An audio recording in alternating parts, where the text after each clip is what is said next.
Assalomu alaykum, qadrli kitobxonlar. Zomin tumani axborot kutubxona markazi sizlarning havolangizga Alisher Navoiy qalamiga mansub Xayratul Abror dostonini taqdim etadi.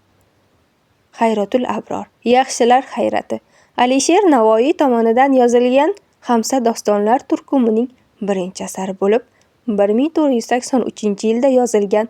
Bu doston axloqiy falsafiy mazmunga ega bo'lib, unda insoniy fazilatlar, adolat, ilm, saxovat kabi mavzular yoritilgan. Xayratul Abror nasihatnoma va o'rgatuvchi doston bo'lib, u 64 bobdan iborat. Asarning tuzilishi quyidagicha. Debacha, muqaddima, Navoiy o'z niyat va maqsadini bayon qiladi. Taqriz, dostonning asosiy g'oyalari yoritilgan qism. 20 maqola. Har bir maqolada axloqiy, falsafiy va ijtimoiy masalalar yoritiladi. Doston jamiyat va inson hayoti bilan bog'liq muhim masalalarni o'rganadi.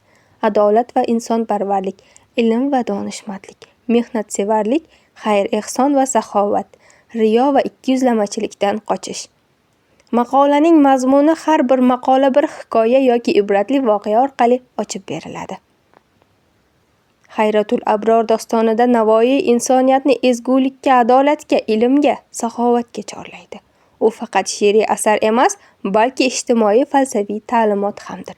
Navoiy o'z davrining muammolarini chuqur tahlil qilib, jamiyatga foydali bo'lish yo'llarini ko'rsatib beradi. Asar bugungi kunda ham dolzarb bo'lib, insoniy fazilatlar haqida chuqur mushohada yuritishga undaydi. Ushbu dostonni o'qib chiqishingizni tavsiya qilamiz.